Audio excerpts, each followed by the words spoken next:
அம்மி மிதிச்சு அருந்ததி பார்க்கிறது என்ற சப்தரிஷி மண்டலத்தை எப்படி நம்ம முன்னோர்கள் ஒரு சிம்டமா வச்சிருந்தாங்க. சொஸ்திக்குன்னு நீங்க பார்த்துருப்பீங்க. அந்த சொஸ்தி தான் அதுக்குள்ள சமம்.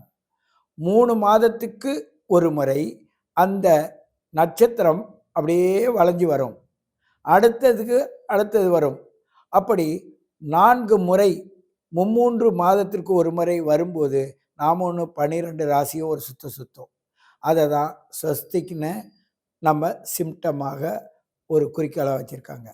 அப்போது ஒரு சித்திர நட்சத்திரம், வைகாசி, ஆனி அப்படி நம்ம சொல்கிறோம்ல ஏப்ரல், மே, ஜூன்னு அது மாதிரி நேரங்களில் பிள்ளைங்கள்லாம் படிச்சுக்கிட்டு இருக்கோம்.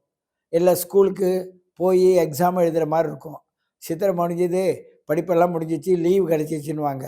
அப்படி அந்த உஷ்ண நிலையில் பிறந்த குழந்தையோட உடல்வாகும். இப்போ கார்த்திகை, மார்கழி, தை என்று சொல்லக்கூடிய இந்த புது ஆண்டு பிறக்கிற இந்த காலத்திலையும் உள்ளது என்ன பண்ணும்? இது முன்பனி காலம், பின்பனி காலம்னு சொல்லுவாங்க. அது நல்ல காற்றடி காலம் வர்றதுக்கு முன்னாடி அக்னி காலம்னு சொல்லுவாங்க. இப்படி காலங்களுடைய காலதேச வர்த்தமானம்னு சொல்லக்கூடிய அந்த பிரிவுக்குள்ள பிறந்த குழந்தைகளுடைய உடல்நிலையானது என்னென்னலாம் செய்யும், எப்படியெல்லாம் செய்யும் ஆனும்போது 6ஆம் இடம், 8ஆம் இடம், 12ஆம் இடத்தை நாங்கள் ஜாதகத்தில் பார்க்கும்போது ரோகம், பிணி, பீடை, தொல்லை, தொந்தரவு எப்படி கிடைக்கிது, யாரால் கிடைக்கிது, எந்த கிரகத்தால் கிடைக்கிது, அது எப்படி உருவாகுது, அந்த உருவானதை என்ன செஞ்சால் இவங்க பண்ணலாம்.